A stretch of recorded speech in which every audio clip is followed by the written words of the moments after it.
Tiny man, tiny performance. My wife sneered at our dinner party, pinching her fingers together as her colleagues roared with laughter. I smiled and served dessert while dying inside. 1 week later, I found her steamy text to her coworker. The look on her face when I placed her packed bags by the door? Priceless. She screamed I'd never find anyone better. Now she watches from across the restaurant as my new girlfriend can't keep her hands off me. My name is Kevin Crawford. I'm 38, and until 6 months ago, I thought I had a decent marriage. Irene and I had been together for 9 years, with a nice colonial in Boston suburbs and promising careers. It all fell apart on a Friday in October. Irene had insisted we host dinner for her marketing firm colleagues. It's important, Kevin. These connections matter. I spent the entire day preparing, cleaning, buying expensive wine, and cooking her favorite recipes. By evening, everything was perfect. Wedding china gleaming, candles lit, jazz playing softly. 5 couples arrived, all designer-clad with practice smiles. I played the dutiful host while Irene worked the room, showing off our renovated kitchen. For a while, things went smoothly. After dinner, as I served dessert, the conversation shifted to relationships. Irene, on her 4th glass of wine, turned to me with a cold smile. When I first met Kevin, I thought he'd be this impressive catch, confident, commanding, impressive in all areas. She emphasized the last words with a theatrical wink. Her colleague Mark asked, "And he's not?" Irene held up her hand, pinching her thumb and index finger together with barely space between them. Let's just say some things don't measure up to expectations. The room erupted in uncomfortable laughter. I stood frozen, dessert plates in hand, face burning. It's like being married to a teenager, she continued. Quick to start, quicker to finish, if you know what I mean. Someone tried changing the subject, but Irene wasn't finished. We all have our burdens to bear. Mine's just smaller than most. She raised her glass in a mocking toast, and others reluctantly joined, the atmosphere thick with embarrassment. I somehow made it through the evening. Smiled. Clear plates. Refilled glasses. Inside, something fundamental was shifting. After everyone left, Irene acted like nothing happened. When I confronted her, she rolled her eyes. "Oh, lighten up, Kevin. It was just a joke. You're being too sensitive." That night, as she slept, I lay awake staring at the ceiling, her words on repeat in my mind. The public humiliation made it impossible to ignore anymore. This dinner party would be the first domino in a chain of revelations about the woman I'd married. The morning after the dinner party, I woke before Irene. My sleep had been fitful, fragments of the previous night playing on repeat in my mind. I slipped out of bed, made coffee, and sat at our kitchen island, watching sunlight filter through the blinds. As I sat there, memories flooded back, not just from last night, but from throughout our 9 years together. It was like seeing our relationship through a new lens, one that brought every slight, every dismissive comment, every public humiliation into sharp focus. Early in our relationship, Irene's comments had been subtle, often disguised as helpful suggestions. "Maybe you should wear shoes with thicker soles when we meet my family," she'd say. "It might help you look more substantial." I'd laughed it off, thinking she was being practical. Then came the bedroom critiques. What started as gentle guidance quickly morphed into something more cutting. "Is that it?" she'd ask, expression flat. Or worse, she'd sigh and turn away. "Don't worry about it. I'm used to disappointment." 3 years ago, I'd received a significant promotion at work. I'd rushed home with a bottle of champagne, eager to celebrate with my wife. Instead of congratulations, Irene had looked up briefly from her laptop and said, "That's nice. I guess they must not have had many options this year." Then she'd launched into a 40-minute monologue about her own work accomplishments while the champagne warmed on the counter, unopened. Family gatherings were minefields. Irene would introduce me to relatives with her hand resting on my shoulder. "This is my husband, Kevin. He's not what I pictured when I dreamed about marriage, but we make do, don't we, honey?" All while wearing that perfect smile that made everyone think she was just being playfully affectionate. When shopping for clothes, she'd hold up smaller sizes. "Maybe someday, right?" In front of store associates. If I tried something I liked, she'd frown slightly. "It's fine if that's what you want, but it doesn't really do anything for your figure." Even my hobbies weren't safe. I'd started taking guitar lessons 2 years ago, something I'd always wanted to do. After my third lesson, I overheard Irene on the phone with her sister. It's cute. His fingers are too small to reach some chords properly, but he tries so hard. I stopped playing after a month. The most consistent pattern was how she'd build me up in private just enough to tear me down in public. She'd say I looked handsome as we got ready for an event, only to later tell everyone about how she had to help me coordinate my outfit because I dressed like a colorblind teenager. As I sat in our kitchen, these memories converged into a devastating realization. This wasn't love.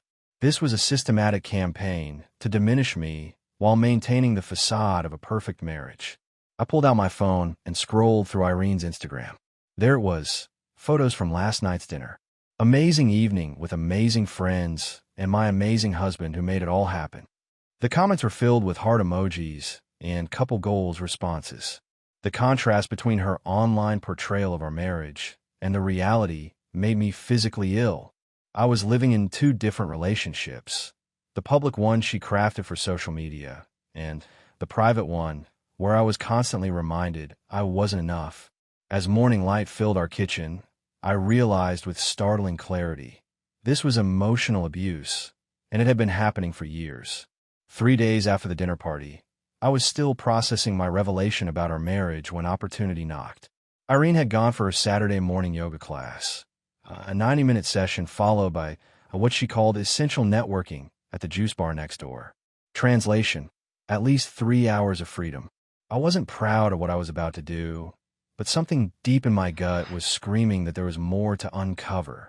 For years, I'd respected her privacy completely. Never checked her phone, never questioned her late client meetings. Trust had been my religion, even when I was the only true believer. I poured another coffee and stared at her iPad on the kitchen counter. She'd left it charging, probably assuming I'd be out running errands as I usually did on Saturday mornings. Her personal email was likely still logged in. With trembling hands, I picked up the device. The screen lit up, displaying her email inbox. My chest tightened as I scrolled through message after message from someone named JM, with subjects like, missing you, and Tuesday confirmed. I clicked on the most recent one, dated yesterday. Can't wait for Tuesday. The Harborview Hotel, same room. 2 to 5 p.m. I've already made an excuse to my team. Tell Kevin you have that client dinner. Miss feeling you against me. Jay. The room spun around me. I opened another message, this one with photo attachments showing Irene and a man I recognized as James Maxwell, her firm's creative director. The photos weren't explicit, but the intimacy was unmistakable, his arm around her waist, her looking up at him adoringly in a way she hadn't looked at me in years. I checked the timestamp on the first email. 7 months ago. This wasn't a one-time mistake or a recent development. This was a calculated, ongoing affair happening right under my nose. With mechanical precision, I took screenshots of key messages, sending them to my own email. Then I checked her calendar. There it was, Tuesday afternoon blocked off as client presentation prep. A lie already in place. Next, I examined our credit card statements online. Charges for restaurants I'd never been to on dates we'd supposedly shared. A weekend professional development conference that coincided with hotel charges in a coastal town 2 hours away. The evidence mounted with each click, each search. The affair had been going on for over half a year with her colleague, the same man who'd sat at our dinner table, witnessing my humiliation while sleeping with my wife. What cut deepest wasn't just the betrayal. It was the realization that while she was openly mocking me to others, she was actively seeking fulfillment elsewhere instead of addressing issues in our marriage. I wasn't even worth the effort of a conversation. My hand stopped shaking. The initial shock gave way to something colder, more focused. I took a deep breath and continued gathering evidence, creating a folder in my email labeled Next Steps. By the time I heard Irene's key in the lock, I was sitting calmly at the kitchen counter, iPad back in its original position, my face a careful mask of normalcy. "You're still home?" she asked, surprised to find me there. "Just finishing some work," I replied, watching her with new eyes. "How was yoga?" "Great," she said, not meeting my gaze as she set down her bag. "Really centering." I nodded, wondering if she'd been with him instead of at yoga, wondering how many other lies I'd swallowed whole over the years. "I'm thinking of grilling tonight," I said casually. "That salmon you like." She smiled, relieved I wasn't asking questions. "Sounds perfect." In a way, it was the perfect beginning to the end. For the next 2 days, I lived a double life. On the surface, I was the same accommodating husband Irene had grown accustomed to controlling. I made breakfast, asked about her day, watched her shows without complaint. Meanwhile, beneath this calculated normalcy, I was orchestrating my exit with military precision. Monday morning, while Irene was in the shower, I called my oldest friend Mark. "I need a place to stay," I explained quietly. "Just for a couple weeks until I figure things out." "Everything okay?" he asked, concern evident. "Not really. I'll explain when I see you. Spare room's yours, man." No questions asked. Next came the lawyer, a woman my colleague had used during his divorce last year. I scheduled an appointment for Wednesday morning, requesting the earliest slot available. During my lunch break, I opened a new bank account at a different institution than the one Irene and I shared. I transferred half of our savings, an amount that seemed fair given our equal contributions to the household. I wasn't looking to punish her financially. I just needed to protect myself. That evening, I cataloged what was truly mine: clothes, personal items, a few family heirlooms, my grandfather's watch. Everything else, the furniture, the artwork we'd collected, the house itself, could be sorted during the divorce proceedings. Material possessions suddenly seemed insignificant compared to the recovery of my self-respect. Tuesday was the hardest part, maintaining normalcy while knowing what was happening. Irene left for work wearing an outfit I'd never seen before, her hair and makeup more elaborate than usual for a regular office day. "Big client presentation," she explained, kissing my cheek hastily. "Don't wait up. We'll probably do dinner after to celebrate."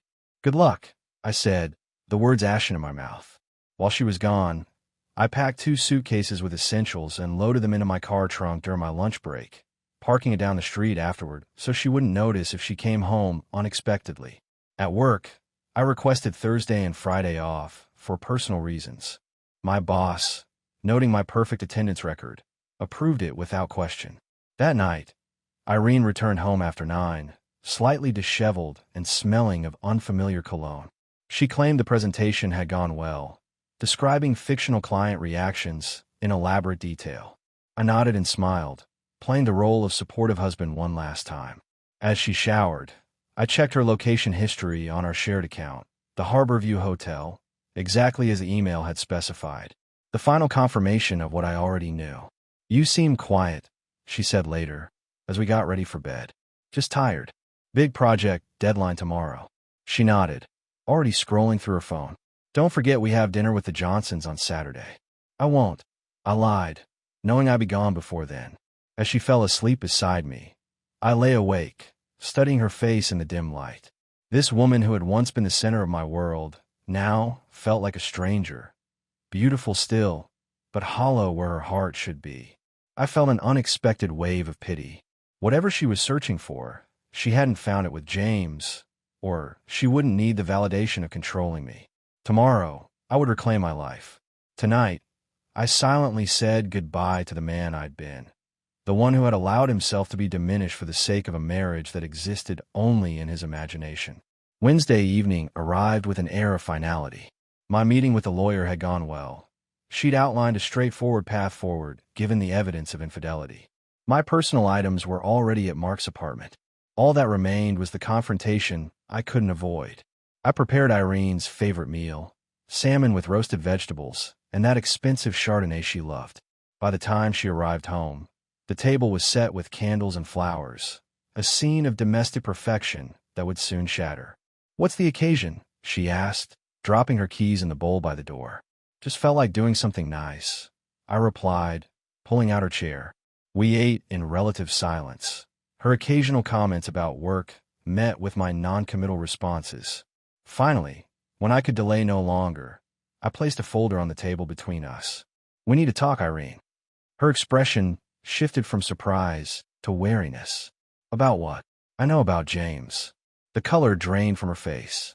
"I don't know what you're—" "Please," I interrupted, opening the folder.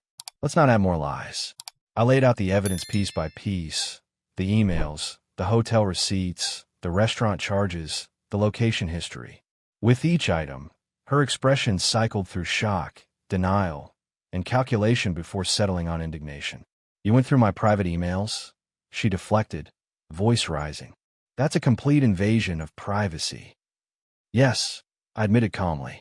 After years of your emotional abuse and public humiliation, I finally trusted my instincts.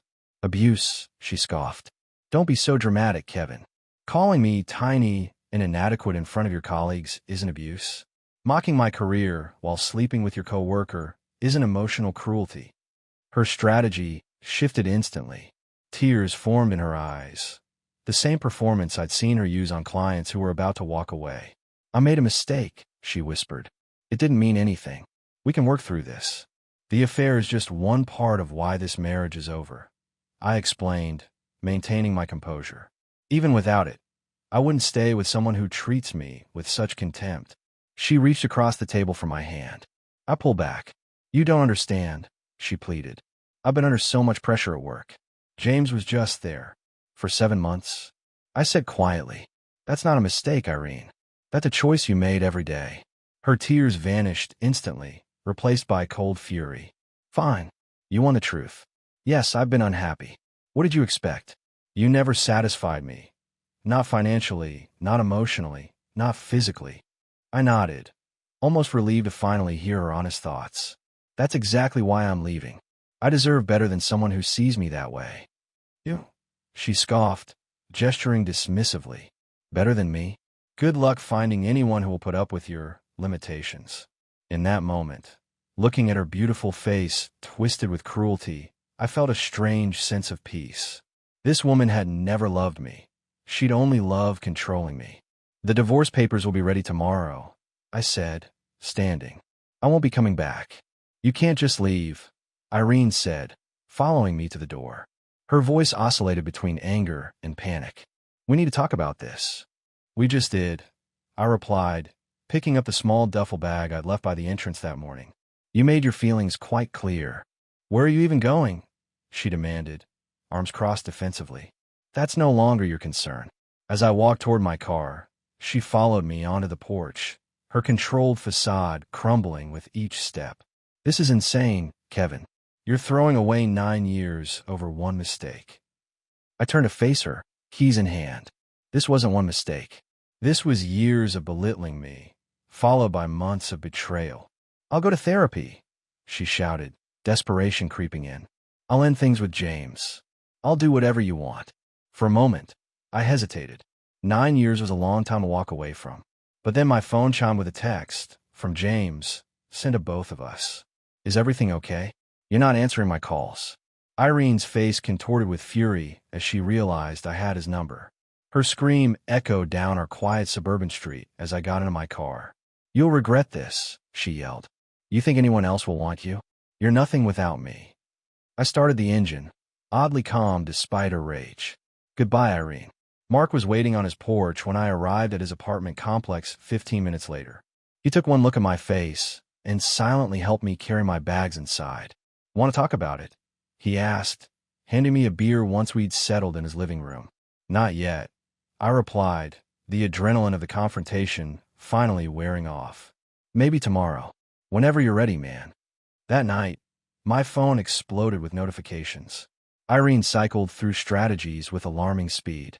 7:42 p.m. I'm sorry. Please come home. We can fix this. 8:15 p.m. You're being childish. This silent treatment is beneath you. 9:03 p.m. I've been calling your friends. No one's seen you.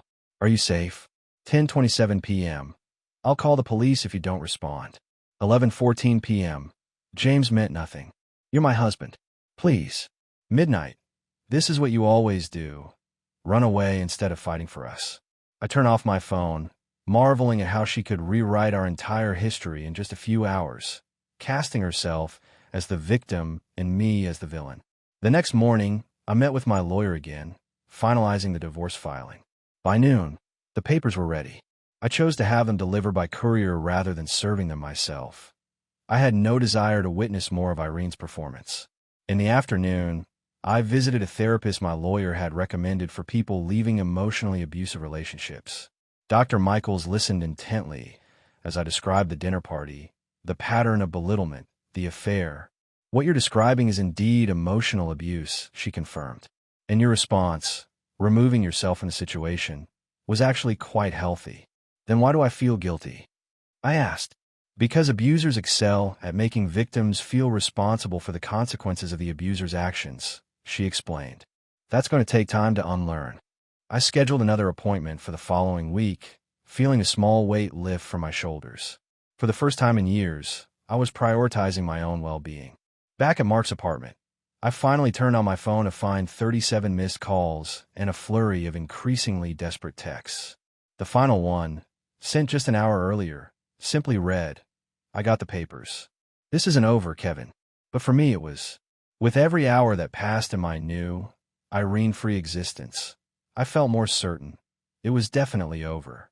The week following my departure unfolded like a psychological thriller. Irene's tactics evolved from desperate pleas to calculated attacks with alarming speed. Day 1. She showed up at my office, tearfully telling my colleagues she was worried about my mental health. Security eventually escorted her out. Day 2. She contacted my parents, spinning a tale about how I'd abandoned her without warning after one small argument. My mother called, concerned, until I explained the truth, including the affair. Her response, "I never liked that woman," made me laugh for the first time in days. Day 3. Flowers arrived at Mark's apartment with a card reading, "I miss us. Please come home." The fact that she tracked down my location was more disturbing than romantic. Day 4. She enlisted her sister to talk sense into me. Jenny showed up at my office, demanding I give Irene another chance. When I showed her the evidence of the affair, her righteous indignation deflated. "I had no idea," Jenny admitted. "She told me you were having a midlife crisis." "I'm 38, I pointed out. "She's always been good at twisting things," Jenny said quietly. "For what it's worth, I'm sorry." Day 5. The gloves came off. Irene drained our joint checking account, a move my lawyer had anticipated, thankfully. I'd already moved my direct deposits to my new account. Still, it signaled an escalation I hadn't expected. That evening, she emailed photos of us from happier times with the subject line, "Is this really what you want to throw away?" The answer, increasingly, was yes. Day 6. I returned to our house with a police escort to collect more personal items. Irene was waiting, makeup perfect, eyes red-rimmed from what appeared to be strategic crying. "You brought the police?" she hissed as I entered. "Just being cautious," I replied, moving past her to the bedroom. She followed, watching as I collected family photos, important documents, and sentimental items. "What about our plans?" she asked, her voice softer now. "The vacation to Italy? The family we talked about starting? Those were dreams you never intended to fulfill," I said, closing my suitcase. "You can't betray someone for months and expect them to trust your promises for the future." Her expression hardened. "The house is still half yours," she said. "You're responsible for the mortgage. Sell it," I suggested. "The lawyer will handle the division." "I can't afford it alone," she admitted, a rare moment of vulnerability. "That's not my problem anymore." 1 month after leaving Irene, the divorce proceedings were moving forward with surprising efficiency. Her initial attempts to delay and complicate matters faded when her lawyer, seeing the evidence of infidelity, advised her to settle quickly. I found a small but modern apartment downtown, closer to my office. The rent was reasonable, and more importantly, it was mine alone, a space untainted by Irene's criticism or control. My first weekend of true freedom, I stood in the empty living room, surrounded by boxes, and felt something unexpected, possibility. No one would mock my decorating choices or criticize my furniture arrangement. The blank walls could display whatever I wanted. I started small, buying a comfortable couch Irene would have hated for being too masculine. I hung my grandfather's fishing prints that she'd banished to the garage. I set up a corner for the guitar I'd abandoned years ago. At work, I threw myself into a major project I'd been hesitant to lead while with Irene. Without her voice in my head telling me I wasn't capable enough, I excelled. My team responded to my newfound confidence, and 3 weeks in, my boss pulled me aside. "Whatever's changed in your life, it's working for you," he said. "I'm recommending you for the senior manager position opening next month." Therapy was helping too. Dr. Michaels guided me through recognizing patterns of abuse I'd normalized, teaching me to value my own perceptions again. The most common question I hear from people leaving emotional abusers is, "Why did I stay so long?" she told me. The answer is that abuse rarely starts dramatically. It's incremental, like the frog in slowly heating water. My friendship with Mark deepened during those weeks. One evening over beers, he confessed something. "I never liked Irene," he admitted. "The way she talked to you, it wasn't right. But you seemed happy, so I kept my mouth shut." I wasn't happy, I realized aloud. I was just committed to the idea that I should be.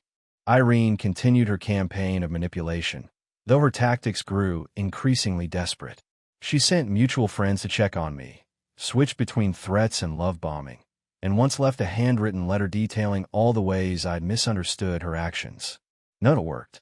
Each day of freedom strengthened my resolve.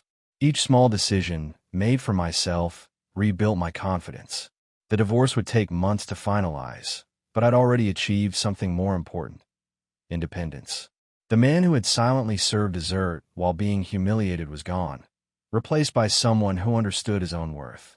One night, setting up my new record player, another purchase Irene would have mocked, I realized I was smiling for no particular reason. It wasn't happiness exactly, not yet, but it was something equally valuable: peace. 3 months after leaving Irene, I received the promotion at work. The senior management position came with a substantial raise, increased responsibilities, and a new confidence I was still getting used to. My colleagues noted the change, commenting on my more assertive presentations and innovative project approaches. "Whatever you're doing differently, keep it up," my director said after I successfully landed a major client we'd been pursuing for years. What I was doing differently was simple: existing without constant criticism. Dating wasn't initially on my agenda, but when Lisa from the marketing department suggested coffee after a project meeting, I surprised myself by accepting. Our coffee date turned into dinner, then weekend hikes, then more. She was intelligent, direct, and genuinely kind. Most importantly, she listened when I spoke and valued my opinions, something that still felt novel. The first time we were intimate, I braced myself for disappointment or comparison.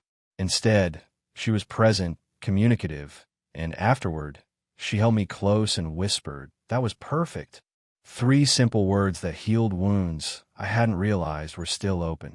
5 months into my new life, the day I'd privately dreaded arrived.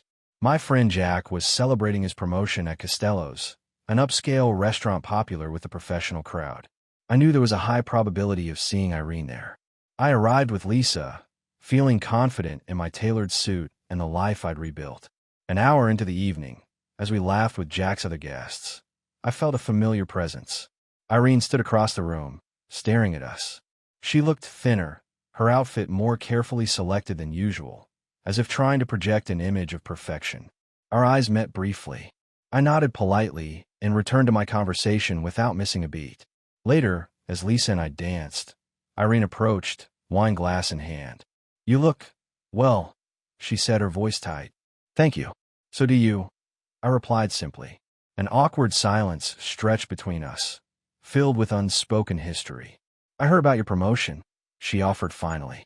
"Congratulations." "Thank you." She glanced at Lisa, who had stepped away for drinks. "She seems nice." "She is," I confirmed. "Very." Irene seemed to be waiting for something. Questions about her life, perhaps, or some indication that I missed her. I offered neither. "Well," she said finally, "I should get back to my table." As she walked away, I realized something profound. I felt nothing. No anger, no hurt, no regret. Just peaceful indifference. 1 year to the day after that fateful dinner party, my divorce from Irene was finalized. The legal process had been surprisingly straightforward once her attempts at manipulation failed. We sold the house, divided the assets, and went our separate ways without the dramatic courtroom showdown she'd threatened. Lisa and I had been dating for 8 months by then. Our relationship evolved naturally, built on mutual respect and genuine appreciation. When I shared the full story of my marriage, she listened without judgment, then said something I'll never forget. "Thank you for trusting me with your past. Now let's focus on our future." With my new salary and my portion of the house sale, I purchased a modern condo overlooking the city park. Lisa helped me decorate, never imposing her preferences but encouraging my choices. "It's your space," she insisted. It should reflect who you are. My guitar playing improved steadily. I'd even joined a weekend amateur band with some colleagues. The first time Lisa came to watch us play a local pub, her genuine pride in my modest skills washed away years of Irene's dismissive comments. At work, I led my team to our most successful quarter on record. My boss mentioned future director possibilities, opportunities one now felt confident pursuing. My weekly therapy sessions became monthly check-ins, then graduation. You've done the work, Dr. Michaels told me. You recognize the warning signs now. Trust yourself. On the anniversary of my departure, Lisa suggested celebrating what she called my Freedom Day. We reserve a table at Vespucci's, an upscale Italian restaurant downtown. By coincidence, or perhaps fate's sense of symmetry, Irene was there with a group of colleagues. As our eyes met across the restaurant, I felt nothing but a calm acknowledgement of a chapter closed. She looked away first, turning to the man beside her with a laugh that seemed forced even from a distance. Lisa squeezed my hand. You okay? Perfect, I replied, meaning it. Later, as we shared dessert, I realized the true measure of my healing.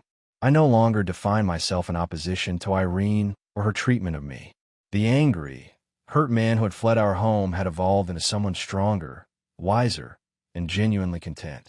What are you thinking about? Lisa asked, noting my reflective mood. I smiled, raising my glass to toast the woman who saw me clearly and valued what she saw. Just grateful for second chances. The tiny man Irene had mocked had found his full stature, not in inches or outward appearances, but in the quiet dignity of a life authentically lived.